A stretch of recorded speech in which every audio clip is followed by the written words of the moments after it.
Wisp Sports Radio, the voice of women in sport. Hello, I'm Chris Stafford, and thank you for downloading this episode of Wisp Sports that was aired in 2014. It was part of a series that we ran on sports psychology with Dr. Inga Wolframm. Sing the fire when you can't say why. Listen up when nobody tells you. Sisters are, but you don't delight. It's a mind game that everyone plays. Dr. Wolframm is both a writer and a researcher and an author of fiction and non-fiction books. This episode addresses motivation, and whilst it was originally aimed at an equestrian audience, it applies to all sports and all athletes. Okay, we're going to talk about motivation because, having that energy, the motivation, the self-determination, that's what makes successful riders. But even if you don't aim for the top, at least for a satisfied rider. That's right, Chris. And it's a fun theory. And when I came across it, I kind of thought, I really need to talk to Chris about this, because I really think that this is something that our riders might find interesting and, sorry, pardon the pun, but they might get some motivation out of knowing what motivates them. Right. So really, the theory was developed by two professors. They're called Decky and Ryan, and they are both at the Department of Clinical and Social Sciences and Psychology at the University of Rochester. And a good 40 years ago, they started work on this particular theory, and it's called self-determination theory. And in sports psychology circles, it's known really as well as one of the theories to explain human behavior in a broader context and framework. And really what self-determination theory does, it tries to explain how environmental sources such as social or cultural factors, such as the people around us, and individual personality traits, so the things like how determined you are as an individual, or whether you're achievement striving, the kind of stuff that we've spoken about in the past, but how these two things come together to motivate an individual.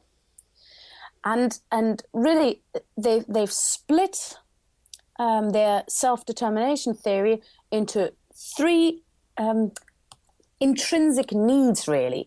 So these two professors, they argue that in order for a human being to be able to perform at their personal best, shall we call it. So I'm not talking about Olympic level here. I'm just saying, so for an individual to be able to live and work and perform at their utmost, they have to fulfill these three intrinsic needs. Now, and the first one of those is, and of course, as it always is when I'm trying to list something, all of a sudden I've completely forgotten what I'm about to say, but there you go, there it's coming back. So the very first one is called autonomy. The second is competence, and the third is relatedness. So, and what I would like to do, Chris, let's chat about these three, and I'm going to tell you the theory, and you can tell me whether you think that applies from a practical point of view. How's that? That sounds great, and I like to do it systematically like that, because you do have a theory and that you put it into such a way that everybody can understand. But let me ask you this, where does ambition fall in all of this? We all have ambition to a greater or lesser degree, and it, like you say, you don't have to want to be an Olympic athlete. You just maybe want to have the satisfaction of riding at your personal best, whatever that level, whatever the discipline. But where does Chris, ambition come into this? You're jumping the gun, Chris. Okay. You're jumping the gun. Because if you like, according to this particular theory, and I think I need to make this very clear also to our listeners, a lot of the time, psychologists or any scientist really, we like theories, and a lot of the time people come up with very clever theories that in many ways are, dare I say it, semantics. It's just a sort of packaging an idea slightly different, calling something by a slightly different name. And Chris, when you talk about ambition, well, today I'm a proponent of a self-determination theory. So I'll say, well, actually, ambition is a combination of autonomy and competence. But there'll probably be lots of other researchers out there that say, no, but ambition is something completely different, and it's the 5-factor model of personality says it's achievement striving, etc., etc. But let's have a look at these 3 intrinsic needs, and then we can decide afterwards whether we can define ambition within that. So autonomy really is this idea that people need to do what they want to do. So their actions need to be guided by themselves rather than by the sources around them, so by external influences. So essentially an autonomous individual will feel that their actions are their own, and most importantly, and this very neatly follows on from what we talked about last week, namely this idea of self-concept, that you know who you are. So if you want to be autonomous, you also need to behave in a way that is congruent with your self-concept. So say, for example, you consider yourself a rider. However, you have such a busy job or such a busy family, or there's other reasons why you don't get to ride. Now, you're not going to be happy about this, because the self-concept that you have of yourself is that you want to go out and ride every day, or at least every other day, or whatever. However, if external sources, if the outside pressurizes you into doing things that are not congruent with your self-concept, you are neither autonomous nor happy. So essentially, what this very first element of this self-determination theory talks about is that as individuals, we want to be masters of our own destiny. We want to be in charge of our own actions. And it happens so much these days that we seem to be pressurized into doing things because others around us want us to do them. Now, if we now look at top athletes, and Chris, please tell me in a minute whether you know what your view is on this, but if we look at top athletes, quite often they get the label of egocentric or selfish. A lot of people say, yeah, in order to get to the top, you need to be slightly selfish. Now, what I'm proposing now is that it's not actually that they're selfish, but that especially top athletes are very good at acting autonomously. That they look around themselves and they're going, all right, I'm actually going to prioritize my own actions, my own behavior. I'm going to try and do whatever it is that I feel I need to do, that I want to do, that is in line with the way I see myself. And thus I become autonomous. But that, of course, sometimes means that you have to disappoint other people. You might have to disappoint, I don't know, a friend who wants to go out for dinner, but you really need to go and ride your horse. So that friend might turn around and say, oh yeah, but she's selfish. While, no, actually, you're being autonomous because you're doing what you prefer to do. Does that make sense, Chris? Absolutely. Or you can call it independent, but it is having that single-minded determination that you see your goal or your ambition and you see the path to fulfilling it. That's right. And that is what they call autonomy. So that's one. And I think, because I always like to give our listeners something to take away with them, and this concept of autonomy, as I said, that carries on very neatly from last week. If you feel, so I'm now talking to the listeners, not just you, Chris, but I guess it also applies to you and me. If you feel that you're not fully, so if this resonates with you, and if you sort of think, yeah, this is right, I continuously keep doing things because other people want me to do them, try and think what it is, for starters, what your self-concept is. So how do you see yourself, and what are the kind of actions that you need to undertake in order to be the person you want to be? And sometimes it can actually help to write them down on paper, because then you have them down on in black and white. Or you might just brainstorm with a good friend or with your partner, sort of talking about, okay, what is it that I really want in order to become the person that I would like to be? And then really try and, I don't know, make a contract with yourself that you're saying, okay, for at least an hour every day, I'm going to be autonomous, and I'm going to not really ignore other people, because we're going to get to that. Ignoring other people isn't really the answer either.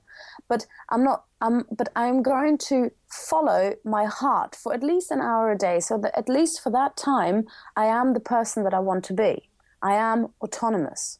And I think you'll find that that will actually make you much happier because you're fulfilling an intrinsic need, something that is intrinsic to every human being, and that is to be in charge, to be a master of their own behavior. Well, it makes me think of Einstein. Wasn't it him that said you have to be alone to really fulfill who you are? Quite possibly, but I don't know. Was it Einstein? But I believe you if you say that, and it really does ring true with me, because then you're not pulled in 100 different directions at the same time. And I think because we live in a world where people continuously want something from us, it's very easy to sort of get sidetracked from what you really want. Yes, you often hear people say when they're married, they have partners or families, that their life is not their own.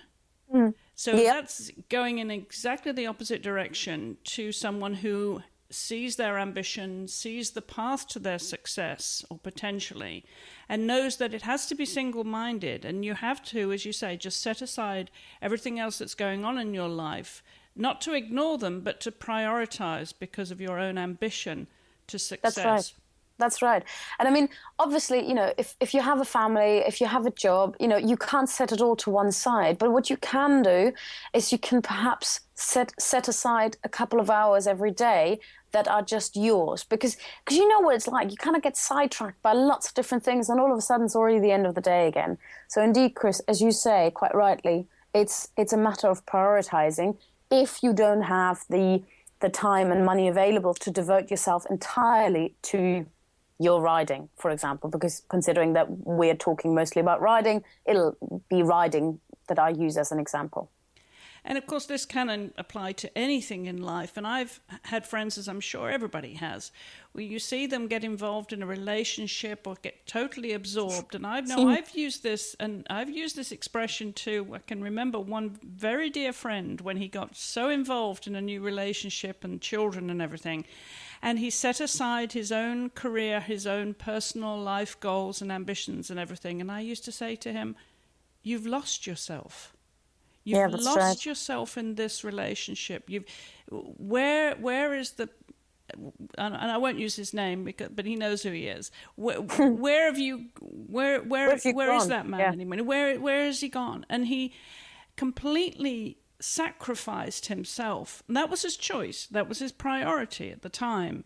But only now, after time in that relationship, which is still going strong, as he found time to fulfill his own personal ambitions and become actually a very successful poet, a well-published poet, and really fulfilling himself then. But that was set aside for the longest time. Do you know, it's interesting because, so let's just skip competence for a minute and talk about relatedness, because I think, Chris, the example that you've just given, even though that your friend might have set aside autonomy for a little while, what he did also do with that particular relationship is he fulfilled another intrinsic need of mankind. Right. And that is called relatedness. So it's a beautiful example. And just to our listeners, we didn't plan this. So this developed naturally once again. So Chris, excellent lead into the second intrinsic need, and that is relatedness. And relatedness is all about our desire to connect and engage with, care for, and experience the caring of other people. Because, John Donne, I think, was it, who said, "No man is an island." And indeed, I don't think he knew at the time that this would actually turn into a saying that just about everybody knows. Because indeed, human beings are social animals. We need each other. So the example, Chris, that you were just telling us about is actually an excellent example of somebody who is fulfilling an intrinsic need. And I'm assuming that perhaps your friend didn't have a relationship before he got involved. Well, he did actually, but that had ended. But he had found someone that he wanted to devote his time to and set aside everything else.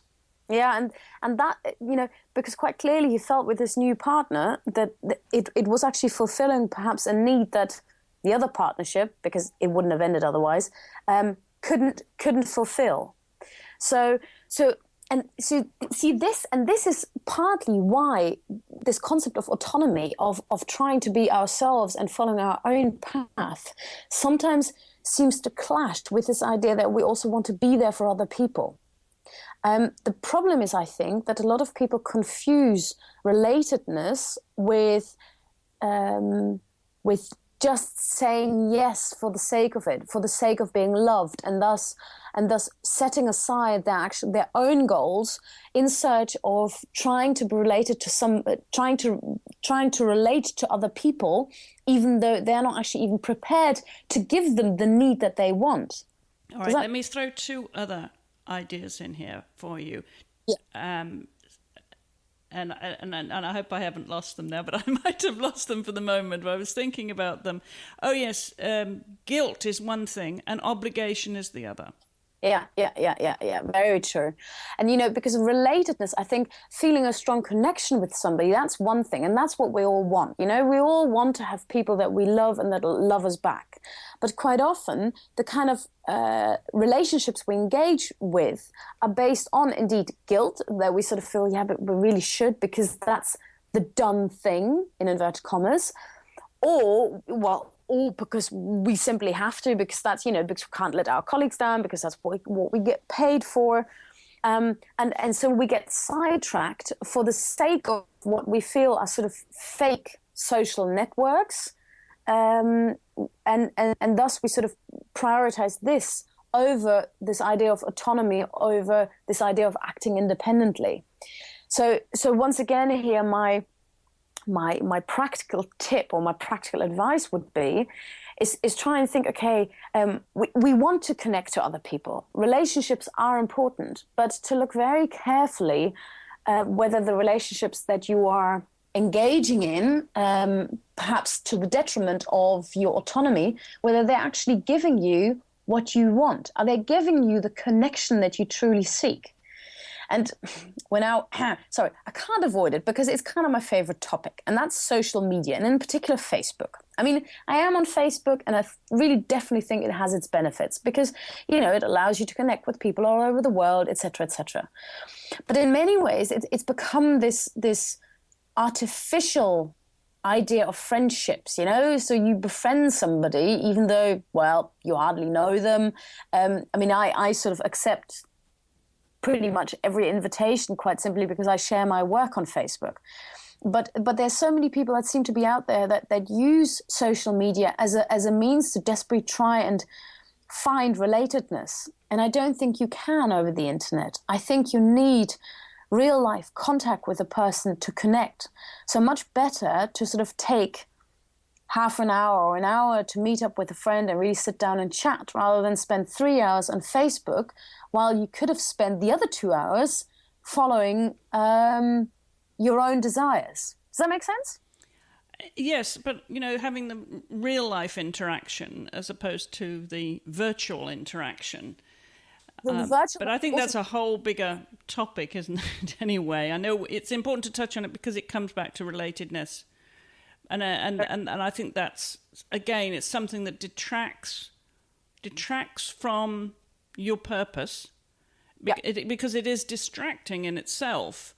And I'm always amazed when I go on Facebook and find that in the middle of competition or before a class or before the day's competition, I see riders on there posting comments.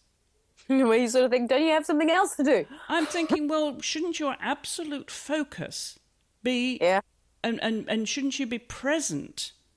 Yeah, and you should be present with that competition with the horse and everybody is around you, and not distracted by social media. Yeah, very true. And I think this is I think we've somehow gone slightly overboard with wanting to be connected, but it's a false connection. But anyway, taking the positive angle to relatedness, and that is I think all of us want to be part of horse sport. Those of us that engage in horse sport, we also like to be involved because it connects us with like-minded people. So this is the positive element to relatedness and to this intrinsic need. We want to be part of a group, and that is something that horse sport can give us. For starters, in many ways, it makes us relate to our horse, performing with the horse, especially when things are going well. It does feel that you're connected, and that is an intrinsic need. But also, we then also become part of a group. It becomes fun to go to the yard because your friends are there. And that's also relatedness, and that's also an intrinsic need.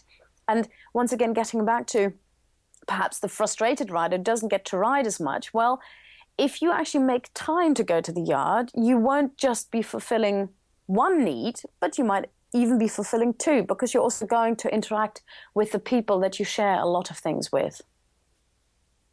Absolutely. Very important, the common interests, obviously. But there, again, you get drawn into that, and that in itself is motivating. Yeah, very true. And then really, let's move on to the last element of these intrinsic needs, and that, of course, is that of competence. And I don't think it'll come as a surprise to you, Chris, or to any of our listeners, that competence, so being good at something, being able to master the environment around you, feeling in control, being good at something, that is highly motivating. And that partly what also attracts us to engaging in a certain sport, because you start to learn, you realize that you become better at it, and it becomes a bit of a drug. You every day you get back on because you sort of hope that today you'll be just that little bit better than yesterday. And that feels extremely motivating. This idea that you want to become better at what you're doing, that is intensely motivating. And if we look at the top riders in this world, if you read their autobiographies, the one theme that keeps coming out of them is that they want to learn, that every single day they want to become better. And that doesn't mean that you have to compete at an international level. All it means is that within your own parameter, you want to get better. And to be honest, in many ways that relates back to all the goal-setting talks that we've had, Chris, that you shouldn't try and refer to yourself to the outside world, but try and assess your progress compared to how you were 2 days ago, 3 weeks ago, a year ago. And that becomes intensely motivating because you feel that you become more competent as you go on. Can you relate to that? Oh, absolutely, yes. I mean, confidence and competence, they all come hand in hand, don't they? And the more you do, and the more positive outcomes from those, the more confident and competent you become. It's a self-fulfilling prophecy, isn't it? Absolutely. And now that you talk about confidence, you see, the better you become, even though, we all know horse life is never straightforward. There'll always be peaks and troughs, really. There's your horse will all of a sudden decide to jump a fence and I don't know, slash its leg open, and then and you're back to square one. We all know this. That's part of the leveling factor of equestrian sports. But still, your competence, your feeling of competence never goes away, even though you might have to take 2 steps back for a while. You still become more competent, and that gives you confidence that you can tackle essentially all the bad bits that life throws at you. And and really, in essence, those 3 elements combined, so autonomy, being able to choose your own path, become competent so that you actually know that you become better, if you like, at the path you've chosen, and relatedness, that you're also taking the people that you connect with along on that journey with you. Well, if you manage to fulfill all those 3, well, I'm pretty certain you'll feel very motivated and very fulfilled in many ways. Oh, I've no doubt about it, yes. But there's some good tools there to remember, to keep a little mental list of all those elements to make you successful and reach your personal best, whatever that level may be. So I think that's great for this week, but I've something else has come to mind. When I just talked about people being distracted, when trying to relate to other people, they get distracted on social media, and they may be at a competition. Now, that brings me to something else I want to raise with you, and maybe we could discuss this another week. And that's about getting into the zone, as they call it, and not leaving it, not stepping out of it once you get into it. Now, you know I'm a great tennis fan. Yes, don't I know that? Right. Yes.